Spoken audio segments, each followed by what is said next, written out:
Hello friends, welcome to RK tutorial. ఈరోజు మనము 9th January 2025లో జరిగినటువంటి టెట్ పేపర్ 1లో వచ్చినటువంటి ఎన్విరాన్మెంట్ స్టడీస్కి సంబంధించినటువంటి బిట్స్ చూద్దాం. మనము ఇది షిఫ్ట్ 1లో జరిగినటువంటి క్వశ్చన్స్ అనమాట ఇవి. అయితే ఫస్ట్ క్వశ్చన్ చూడండి. ఫస్ట్ క్వశ్చన్ ఏముందంటే, క్రింది వాటిలో మొక్కలు మరియు జంతువులు రెండింటి నుండి తయారయ్యేటువంటి ఆహార పదార్థాన్ని గుర్తించండి. క్రింది వాటిలో మొక్కలు మరియు జంతువులు రెండింటి నుండి తయారయ్యేటువంటి ఆహార పదార్థాన్ని గుర్తించండి. దీంట్లో ఉన్నటువంటి ఆప్షన్లు ఏమనంటే, చూడండి, first option pizza, second option dhokla, third option బంగాళదుంప వేపుడు, ఫోర్త్ ఆప్షను చోలే అంట. మరి దీనికి ఆన్సర్ ఏమంటే ఫస్ట్ ఆప్షను పిజ్జా, అంటే జంతువులు మరియు మొక్కల నుండి తయారయ్యేటువంటి ఆహార పదార్థం అంటే ఇక్కడ అంటే పిజ్జా అనమాట.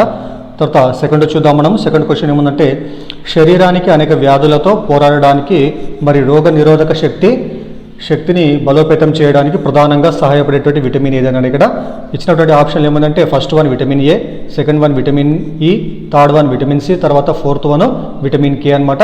మరి దీంట్లో ఆప్షన్ మనకి ఏదంటే ఆన్సర్ విటమిన్ సి ఆన్సర్ కావడము జరుగుతుంది. నెక్స్ట్ క్వశ్చన్ చూద్దాము. హోమియోపతిలో ఎపిక్ టించర్ను తయారు చేయడానికి ఉపయోగించేటువంటి పదార్థాన్ని గుర్తించండి. హోమియోపతిలో ఎపిక్ టించర్ను తయారు చేయడానికి ఉపయోగించేటువంటి పదార్థాన్ని గుర్తించండి. ఇక్కడ మనకు ఆప్షన్లు ఏమనంటే, పాము విషము, సెకండ్ వన్ తేనెటీగ విషము, థర్డ్ వన్ సాలెపురుగు విషము, ఫోర్త్ వన్ మొక్కల సారము. మరి దీనికి ఆన్సర్ ఏమంటే తేనెటీగ విషము. ఇక్కడ చూడండి, మనకి పేర్లోనే ఉంది ఇక్కడ ఎపిక్ టించర్. మరి తేనెటీగల అధ్యయనాన్ని ఏమంటారు? తేనెటీగల అధ్యయనాన్ని ఎపికల్చర్ అంటారు. కాబట్టి ఇక్కడ ఉన్నటువంటి ఎపిక్ టించర్ అనేటువంటి దాన్ని బట్టి ఈజీగా గుర్తుపట్టవచ్చు మనము, తేనెటీగల విషం అనమాట. తర్వాత నెక్స్ట్ క్వశ్చన్ చూడండి. కొన్నిసార్లు తను సేకరించిన ఆహారాన్ని నిల్వ చేసిన స్థలాన్ని మర్చిపోయేటువంటి జంతువును గుర్తించండి. కొన్నిసార్లు తను సేకరించినటువంటి ఆహారాన్ని తను నిల్వ చేసినటువంటి స్థలాన్ని మర్చిపోయేటువంటి జంతువును గుర్తించండి. ఏమంటే ఇక్కడ ఫస్ట్ ఆప్షన్ చూడండి, ఇక్కడ ఏమిచ్చినాడు, ఇక్కడ ఏనుగు, సెకండ్ ఆప్షన్ ఎలుగుబంటి, మూడవది కుందేలు, నాలుగవది ఉడత. కాబట్టి దీనికి ఆన్సర్ ఏమంటే ఉడత, అంటే తను సేకరించి నిల్వ చేసినటువంటి ఆహారాన్ని తనే మర్చిపోయేటువంటి జంతువు ఏమంటే ఇక్కడ ఉడత అనమాట.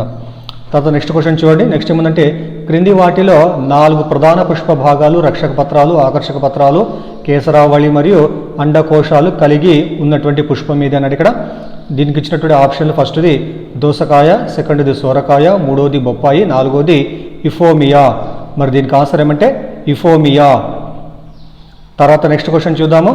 కార్బన్ డైఆక్సైడ్ ఉద్గారాలను తగ్గించడం గ్రీన్ హౌస్ ప్రభావాన్ని తగ్గించడంలో ఇలా సహాయపడుతుంది. కార్బన్ డైఆక్సైడ్ ఉద్గారాలను తగ్గించడము గ్రీన్ హౌస్ ప్రభావాన్ని తగ్గించడంలో ఇలా సహాయపడుతుంది. అంటే ఇక్కడ మనకి ఇచ్చిన ఆప్షన్ ఏమనంటే, వాతావరణంలో చిక్కుకున్నటువంటి వేడిని పెంచడము, భౌగోళిక ఉష్ణోగ్రతను పెంచడము, తర్వాత సెకండ్ వన్ భూమికి చేరేటువంటి సూర్యకాంతి పరిమాణాన్ని తగ్గించడము, భూగ్రహాన్ని చల్లబరచడము, థర్డ్ వన్ వాతావరణంలో చిక్కుకున్న వేడిని తగ్గించడము, భౌగోళిక ఉష్ణోగ్రతలను తగ్గించడము, ఫోర్త్ వన్ వాతావరణంలో ఆక్సిజన్ గాఢతను పెంచడము, గాలి నాణ్యతను మెరుగుపరచడము. దీనికి ఆన్సర్ ఏమంటే థర్డ్ ఆన్సర్ వాతావరణంలో చిక్కుకున్న వేడిని తగ్గించడము, భౌగోళిక ఉష్ణోగ్రతలను తగ్గించడం వల్ల మనం ఏం చేయొచ్చు, మనము కార్బన్ డైఆక్సైడ్ ఉద్గారాలను తగ్గించడం, తర్వాత గ్రీన్ హౌస్ ప్రభావాన్ని కూడా తగ్గించడము చేయడం జరుగుతుందన్నమాట.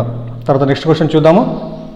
తర్వాత నెక్స్ట్ క్వశ్చన్ ఏముందంటే, ఒక రైతు తన పొలంలోని విద్యుత్ ఆధారిత నీటిపారుదల వ్యవస్థలకు పర్యావరణ అనుకూల పద్ధతిని ఉపయోగించాలనుకున్నాడు.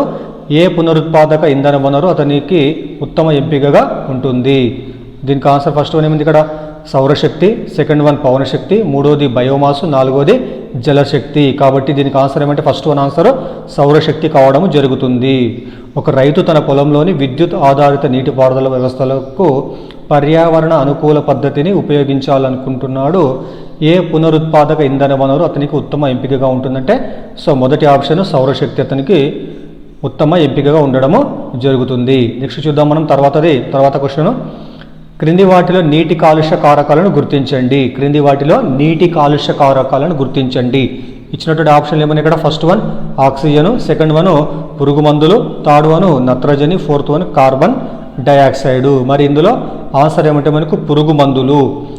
పురుగు మందు ఏం చేస్తుంది, మనకి నీటిని కాలుష్యం చేసేటువంటి కారకం, కాబట్టి ఇది ఆన్సర్ అవుతుంది. మిగతావన్నీ కూడా వాయువులు, ఇవన్నీ కూడా వీటి వల్ల ఎటువంటి కూడా కాలుష్యం అనేటువంటి జరగడానికి అవకాశం లేదు. తర్వాత చూద్దాం మనము.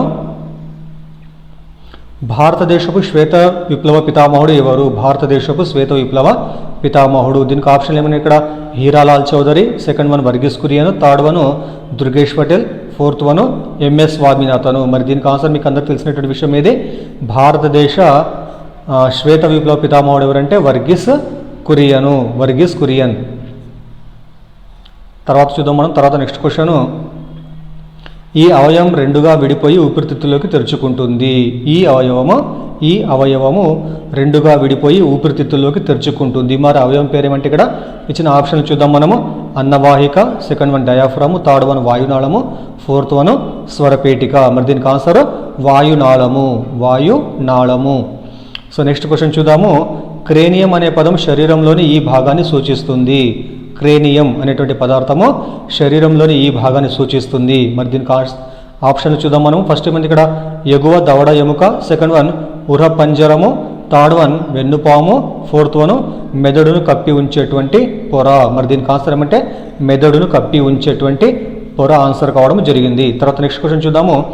మిరపకాయలో కారాన్ని కలిగించేటువంటి పదార్థము. మిరపకాయలో కారాన్ని కలిగించే పదార్థం ఏంటంటే ఇక్కడ ఫస్ట్ ఆప్షన్ చూద్దాం. ఇక్కడ మనము క్యాప్సిసిన్, తర్వాత కేఫిన్, తర్వాత గ్లూకోజ్, తర్వాత ఫోర్త్ వన్ సిట్రిక్ ఆమ్లం. మరి ఈ నాలుగిట్లో మనకు వచ్చినటువంటి ఆప్షన్ ఏమంటే ఇక్కడ దీనికి ఆన్సర్ క్యాప్సిసిన్ అనేటువంటిది మిరపకాయలో కారాన్ని కలిగించేటువంటి పదార్థము. తర్వాత నెక్స్ట్ క్వశ్చన్ చూద్దాము. నెక్స్ట్ ఏమంటే ఈ కారణం వలన సతత హరిత అడవులలో పెరిగేటువంటి చెట్లు ఎప్పుడూ పచ్చగా ఉంటాయి. అంటే ఏ కారణం వలన సతత హరిత అడవులలో పెరిగేటువంటి చెట్లు ఎప్పుడు పచ్చగా ఉంటాయంటే మనం ఆప్షన్ చూద్దాం మనము. ఈ అడవులలో పెరిగే చెట్లు ఆకులను రాల్చడానికి, తిరిగి చిగుళ్ళు తొడగడానికి మధ్య చాలా తక్కువ వ్యవధి ఉంటుంది. సెకండ్ ఆప్షన్, ఈ అడవులలో పెరిగే చెట్లు ఆకులను అస్సలు రాల్చవు. థర్డ్ వన్, ఈ అడవులు ఏడాది పొడవునా అధిక వర్షపాతం ఉన్న ప్రాంతాల్లో మాత్రమే పెరుగుతాయి. ఫోర్త్ ఏముంది, ఈ చెట్లు సూదిమొన లాంటి ఆకులను కలిగి ఉంటాయి, కావున అవి ఆకులు రాలిపోయినప్పటికీ పచ్చగా కనిపిస్తాయి. సో దీంట్లో మనకు ఆన్సర్ ఏమంటే ఇక్కడ ఫస్ట్ వన్ ఆన్సర్ కావడం జరుగుతుంది. ఏమంటే ఈ అడవులలో పెరిగే చెట్లు ఆకులను రాల్చడానికి, తిరిగి చిగుళ్ళు తొడగడానికి మధ్య చాలా తక్కువ వ్యవధి ఉంటుంది, చాలా తక్కువ సమయం ఉంటుంది, కాబట్టి అవి ఎప్పుడు మనకు పచ్చగా కనిపించడము జరుగుతుంది. నెక్స్ట్ చూద్దాం మనం తర్వాత క్వశ్చన్ ఏమంటే క్రింది వాటిలో కాంటూర్ రేఖలను సరిగా వివరించేటువంటి స్టేట్మెంట్ను గుర్తించండి. క్రింది వాటిలో కాంటూర్ రేఖలను సరిగా వివరించేటువంటి స్టేట్మెంట్ని గుర్తించండి అంటే ఫస్ట్ ఆప్షన్ ఏముంది ఇక్కడ, పటంలో కాంటూర్ రేఖలు బాగా దగ్గరగా ఉంటే అవి తక్కువ వాలుతో ఉందని అర్థము. సెకండ్ వన్, కాంటూర్ రేఖలు మ్యాప్లో ఒకే వెడల్పుతో ఉన్న స్థలాలను కలిపే రేఖలు. తర్వాత థర్డ్ ఏముంది ఇక్కడ, కాంటూర్ రేఖలను సాధారణంగా 100 మీటర్లు, 150 మీటర్లు మరియు 200 మీటర్ల నిర్ధారిత ఎత్తుల అంతరాలతో గీస్తారు. ఫోర్త్ ఏముంది ఇక్కడ, కాంటూర్ రేఖలు భూమి యొక్క వాలును అలాగే అవి సముద్ర మట్టానికి ఎంత ఎత్తులో ఉన్నావో సూచిస్తాయి. మరి దీనికి ఆన్సర్ ఏమంటే ఫోర్త్ వన్, కాంటూర్ రేఖలు భూమి యొక్క వాలును అలాగే అవి సముద్ర మట్టానికి ఎంత ఎత్తులో ఉన్నాయో సూచిస్తాయి. కాబట్టి ఇది కాంటూర్ రేఖలను సరిగ్గా వివరించేటువంటి స్టేట్మెంట్ అనమాట ఇది. తర్వాత నెక్స్ట్ చూద్దాం మనము. సో నెక్స్ట్ ఏముందంటే ఐరోపాలోని ఈ మైదానం రష్యా, ఉక్రెయిన్, పోలాండ్ మొదలైనటువంటి అనేక దేశాలలో విస్తరించి ఉంది. ఐరోపాలోని ఏ మైదానము రష్యా, ఉక్రెయిన్, పోలాండ్ మొదలైనటువంటి దేశాలలో విస్తరించి ఉందంటే దీనికి ఆప్షన్ చూద్దాం మనము. ఉత్తర యూరోపియన్ మైదానము, సెకండ్ వన్ మధ్య డాన్యూబ్ మైదానము, థర్డ్ వన్ తూర్పు యూరోపియన్ మైదానము, ఫోర్త్ వన్ ఎగువ ట్రేసియన్ మైదానము. మరి దీనికి ఆన్సర్ ఏమంటే థర్డ్ వన్ తూర్పు యూరోపియన్ మైదానం అనేటువంటిది ఐరోపాలో ఉన్నటువంటి రష్యా మరియు ఉక్రెయిన్ మరియు పోలాండ్ మిగతా దేశాల్లో కూడా విస్తరించి ఉన్నటువంటి మైదానము. తర్వాత నెక్స్ట్ క్వశ్చన్ చూద్దాము. ఐరోపాలో గల్ఫ్ స్ట్రీమ్ను ఇలా పిలుస్తారు. ఐరోపాలో గల్ఫ్ స్ట్రీమ్ను ఏమని పిలుస్తారంటే మరి ఆప్షన్లు దక్షిణ అట్లాంటిక్ డ్రిప్, సెకండ్ వన్ ఉత్తర అట్లాంటిక్ డ్రిప్, థర్డ్ వన్ దక్షిణ ఈక్వటోరియల్ కరెంటు, తర్వాత ఫోర్త్ వన్ ఉత్తర ఈక్వటోరియల్ కరెంటు. మరి దీనికి ఆన్సర్ ఏమంటే ఉత్తర అట్లాంటిక్ డ్రిప్ అని దేని పిలుస్తారు, అవి ఐరోపాలో ఉన్నటువంటి గల్ఫ్ స్ట్రీమ్ను పిలవడము జరుగుతుంది. నెక్స్ట్ క్వశ్చన్ చూద్దాం మనము. నెక్స్ట్ ఏముందంటే 2009లో భారత పార్లమెంట్ చేసినటువంటి పిల్లల ఉచిత మరియు నిర్బంధ విద్యా హక్కు చట్టం దీని కొరకు ఉద్దేశించబడింది. 2009లో చేసినటువంటి భారత పార్లమెంట్ చేసినటువంటి పిల్లల ఉచిత మరియు నిర్బంధ విద్యా హక్కు చట్టము దేని కొరకు ఉద్దేశించబడిందంటే ఇక్కడ ఆప్షన్ చూద్దాం మనము. 14 సంవత్సరాల కంటే తక్కువ వయసు ఉన్నటువంటి పిల్లలందరికీ నాణ్యమైన విద్య అందేలా చూడడము. తర్వాత సెకండ్ వన్ గ్రామీణ ప్రాంతాల్లో నివసించేటువంటి పిల్లలందరికీ మాత్రమే నాణ్యమైన విద్య అందేలా చూడడము. థర్డ్ వన్ పిల్లలందరికీ మాధ్యమిక స్థాయి వరకు నాణ్యమైన విద్య అందేలా చూడడము. ఫోర్త్ వన్ 18 సంవత్సరాల కంటే తక్కువ వయసు ఉన్నటువంటి శారీరక వికలాంగ పిల్లలందరికీ నాణ్యమైన విద్య అందేలా చూడడము. మరి దీంట్లో మరి కరెక్ట్ ఆప్షన్ ఏమంటే ఇక్కడ ఫస్ట్ ఆప్షన్ 14 సంవత్సరాల కంటే తక్కువ వయసున్న పిల్లలందరికీ నాణ్యమైన విద్య అందేలా చూడడము అనేటువంటిది ఆన్సర్ అవుతుంది. తర్వాత నెక్స్ట్ క్వశ్చన్ చూద్దాము. నెక్స్ట్ ఏముందంటే భారతదేశంలో ప్రధానమంత్రి మరియు అతని మంత్రిమండలి ఈ సందర్భంలో నిష్క్రమించాలి. మరి భారతదేశంలో ఉన్నటువంటి ప్రధానమంత్రి అతని మంత్రిమండలి ఏ సందర్భంలో నిష్క్రమించాలంటే మనకి ఇచ్చిన ఆప్షన్ చూడండి. ఇక్కడ భారత రాష్ట్రపతి ప్రధానమంత్రిని రాజీనామా చేయమని అడిగినప్పుడు, సెకండ్ వన్ మెజార్టీ లోక్సభ సభ్యులు మంత్రిమండలిపై తమకు విశ్వాసం లేదు అని చెప్పినప్పుడు, థర్డ్ వన్ దేశంలోని ఏదైనా ఒక ప్రాంతంలో జరిగిన ఉప ఎన్నికల్లో వారు ఓడిపోయినప్పుడు, ఫోర్త్ వన్ పార్లమెంటులోని 2 సభల్లోనూ ప్రైవేట్ బిల్లు ఆమోదించబడినప్పుడు. మరి దీనికి ఆన్సర్ ఏమంటే సెకండ్ వన్ మెజారిటీ లోక్సభ సభ్యులు మంత్రిమండలిపై తమకు విశ్వాసం లేదు అని చెప్పినప్పుడు ఏం చేస్తారంటే ప్రధానమంత్రి అతి మంత్రిమండలి రాజీనామా చేయడము నిష్క్రమించడము జరుగుతుంది. తర్వాత నెక్స్ట్ క్వశ్చన్ చూద్దాము. నెక్స్ట్ ఏముందంటే పంజాబ్లో స్వామి దయానంద సరస్వతి అనుచరులు దయానంద ఆంగ్లో వేద పాఠశాలను దీని కొరకు స్థాపించారు. మరి దేనికోసము స్థాపించారంటే ఆప్షన్ చూద్దాం. ఇక్కడ మనము పిల్లలను స్వేచ్ఛ కోసం పోరాడేలా ప్రోత్సహించడం కొరకు, సెకండ్ వన్ ఇతర మతస్థులను హిందూ మతంలోకి మార్చడం కోసము, థర్డ్ వన్ ఆధునిక విషయాలలో పిల్లలకు విద్యను అందించడం కొరకు, ఫోర్త్ వన్ వైదిక మతంపై దృష్టి పెట్టడము కొరకు. మరి దీనికి ఆన్సర్ ఏమంటే థర్డ్ ఆప్షన్ ఆధునిక విషయాలలో పిల్లలకు విద్యను అందించడం కోసము. నెక్స్ట్ క్వశ్చన్ చూడండి. ఈ ఉద్యమం భారతీయ పరిశ్రమలకు విపరీతమైనటువంటి ఊపునిచ్చింది. ఏ ఉద్యమము భారతీయ పరిశ్రమలకు విపరీతమైనటువంటి ఊపునిచ్చిందంటే ఆప్షన్లు ఫస్ట్ది సహాయ నిరాకరణ ఉద్యమము, సెకండ్ స్వదేశీ ఉద్యమము, థర్డ్ వన్ క్విట్ ఇండియా ఉద్యమం, ఫోర్త్ వన్ శాసనోల్లంఘన ఉద్యమము. కాబట్టి దీనికి ఆన్సర్ ఏమంటే సెకండ్ వన్ స్వదేశీ ఉద్యమము. స్వదేశీ ఉద్యమం అనేటువంటిది భారతీయ పరిశ్రమలకు విపరీతమైనటువంటి ఊపునివ్వడము జరిగింది. ఎందుకంటే విదేశీ వస్తువులను అప్పుడు బహిష్కరించారు కాబట్టి స్వదేశీ పరిశ్రమలకు ఎక్కువగా మనకు ప్రోత్సాహం ఇవ్వడము జరిగిందనమాట. నెక్స్ట్ క్వశ్చన్ చూద్దాం మనము. నెక్స్ట్ ఏముందంటే నిజాంలు మొదట్లో ఈ పాలకుల వద్ద ప్రావిన్షియల్ గవర్నర్లుగా పనిచేయడం జరిగింది. ఎవరి వద్ద నిజాములు ప్రావిన్షియల్ గవర్నర్లుగా పనిచేశారంటే ఆప్షన్ చూడండి. ఇక్కడ మరాఠా పాలకులు, సెకండ్ వన్ బహుమని సుల్తానులు, మూడోది మొఘల్ చక్రవర్తులు, ఫోర్త్ వన్ బెంగాల్ నవాబులు. కాబట్టి దీనికి ఆన్సరు థర్డ్ ఆన్సరు మొఘల్ చక్రవర్తులు. మొఘల్ చక్రవర్తుల వద్ద సో నిజాములు మొదటగా ప్రావిన్షియల్ గవర్నర్లుగా పనిచేయడము జరిగింది. తర్వాత నెక్స్ట్ క్వశ్చన్ చూద్దాము. క్రింది వాటిలో భారత రాష్ట్రపతి విధులకు సంబంధించి సరికాని స్టేట్మెంట్ను గుర్తించండి. క్రింది వాటిలో భారత రాష్ట్రపతి విధులకు సంబంధించి సరికాని స్టేట్మెంట్ను గుర్తించండి. చూడండి, ఇక్కడ ఫస్ట్ ఆప్షన్ ఏముంది? రాష్ట్రపతి లోక్సభకు ఇద్దరిని మరియు రాజ్యసభకు 12 మందిని సభ్యులను నామినేట్ చేస్తారు. రాష్ట్రపతి లోక్సభకు 2 మరియు రాజ్యసభకు 12 మంది సభ్యులను నామినేట్ చేస్తారు. తర్వాత సెకండ్ ఏముంది? ఇక్కడ ప్రధాన ఎన్నికల కమిషనర్ను మరియు ఇతర కమిషనర్లను రాష్ట్రపతి నియమిస్తాడు. థర్డ్ వన్ ఏముంది? ఇక్కడ భారత రాజ్యాంగంలోని ఆర్టికల్ 352 ప్రకారం రాష్ట్రపతి జాతీయ అత్యవసర పరిస్థితిని ప్రకటిస్తారు. ఫోర్త్ ఏముంది? ఇక్కడ పార్లమెంటు ఉమ్మడి సమావేశాలకు రాష్ట్రపతి అధ్యక్షత వహిస్తాడు. కాబట్టి ఫోర్త్ ఆప్షన్ రాంగ్ ఆప్షన్ అవుతుంది. ఎందుకోసం అంటే పార్లమెంటు ఉమ్మడి సమావేశాలకు లోక్సభ స్పీకర్ అధ్యక్షత వహించడం జరుగుతుంది. కాబట్టి ఇది నాకు రాంగ్ అవుతుంది అనమాట. మిగతా 3 స్టేట్మెంట్లు ఏవైతే ఉన్నాయో 1, 2, 3 ఇవన్నీ కూడా భారత రాష్ట్రపతి యొక్క విధులు కావడము జరుగుతుంది. నెక్స్ట్ క్వశ్చన్ చూద్దాం మనము. హిమాలయ పర్వతాల తూర్పు సరిహద్దు ఏమిటి? హిమాలయ పర్వతాల యొక్క తూర్పు సరిహద్దు ఏమిటి? ఇక్కడ ఆప్షన్ చూద్దాం మనం. బ్రహ్మపుత్రాలోయ ఫస్ట్ది, సెకండ్ది నాక్టిబా శ్రేణులు, థర్డ్ వన్ పేర్ పంజల్ శ్రేణి, తర్వాత ఫోర్త్ వన్ ఏమంటే ఇక్కడ సుందర్బన్ అనేటువంటి ప్రాంతం. కాబట్టి దీనికి ఆన్సర్ ఏమంటే మనకు ఫస్ట్ వన్ బ్రహ్మపుత్ర లోయ అనేటువంటిది హిమాలయ పర్వతాల యొక్క తూర్పు సరిహద్దుగా ఉండడము జరుగుతుంది. నెక్స్ట్ క్వశ్చన్ చూద్దాము. నెక్స్ట్ ఏముందంటే ఈ నది టిబెట్లోని కైలాస శ్రేణి యొక్క ఉత్తర వాలులలో ఉద్భవించింది. ఏ నది టిబెట్లోని కైలాస శ్రేణి యొక్క ఉత్తర వాలులో ఉద్భవించిందంటే సో ఆప్షన్లు యమున, సెకండ్ సోన్, థర్డ్ సింధు, ఫోర్త్ గంగా నది. మరి దీనికి ఆన్సర్ ఏమంటే సింధు నది టిబెట్లోని కైలాస శ్రేణి యొక్క ఉత్తర వాలులో ఉద్భవించడము జరుగుతుంది. తర్వాత నెక్స్ట్ క్వశ్చన్ చూద్దాం మనము. ఈ ఎడ్యుకేషన్ సైకాలజిస్ట్ ప్రకారం సైన్స్ బోధన పిల్లలకు శాస్త్రీయ ప్రక్రియలలో పాలు పంచుకునేలా చేస్తుంది. మరి ఏ ఎడ్యుకేషన్ సైకాలజిస్ట్ ప్రకారము సైన్స్ బోధన పిల్లలకు శాస్త్రీయ ప్రక్రియలలో పాలు పంచుకునేలా చేస్తుందంటే మనకి ఇచ్చిన ఆప్షన్ చూద్దాం మనము. E L Thorndike, second one Richard M Gagne, తర్వాత థర్డ్ వన్ జీన్ ఫియాజే, ఫోర్త్ వన్ హెన్రిక్ పెస్టాలజీ.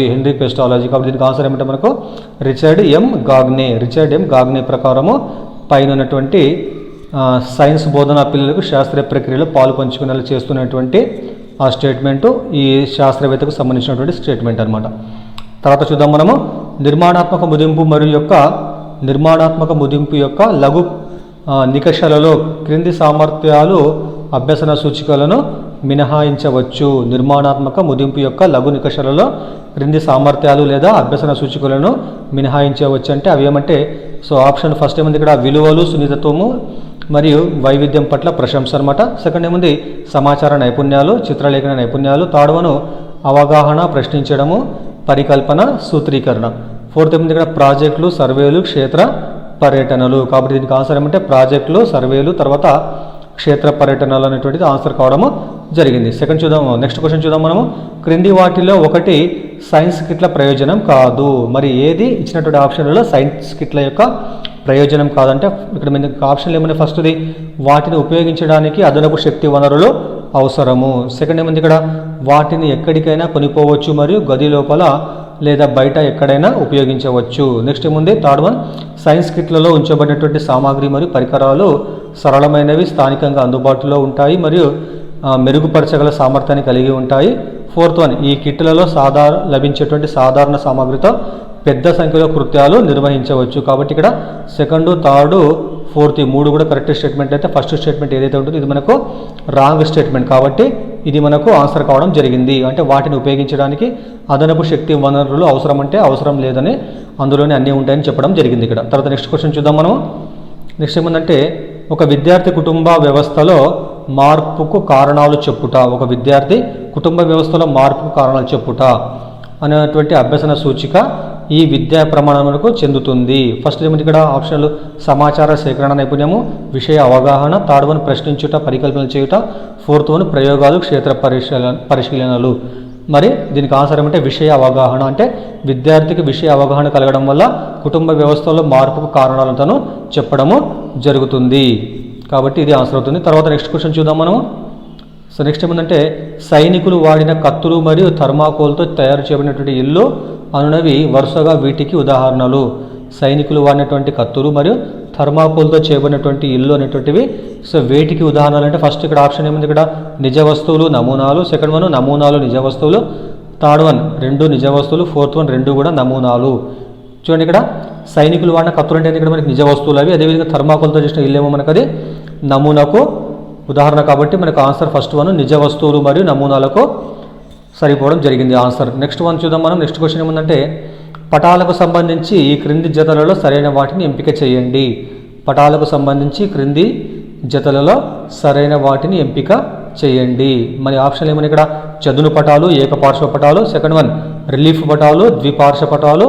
థర్డ్ ఏముంది ఇక్కడ చదును పటాలు, ద్విపార్శ్వ పటాలు. ఫోర్త్ వన్ రిలీఫ్ పటాలు, ఏకపార్శ్వ పటాలు. కాబట్టి మనకు ఆన్సర్ ఏమంటే ఇక్కడ చదును పటాలు, ద్విపార్శ్వ పటాలు మనకు ఆన్సర్ కావడము జరిగింది. కాబట్టి ఇవి టెట్లో వచ్చినటువంటి క్వశ్చన్లు. దయచేసి వీడియోని లైక్ చేయండి, అదేవిధంగా ఛానల్ని సబ్స్క్రైబ్ చేయండి. Thank you.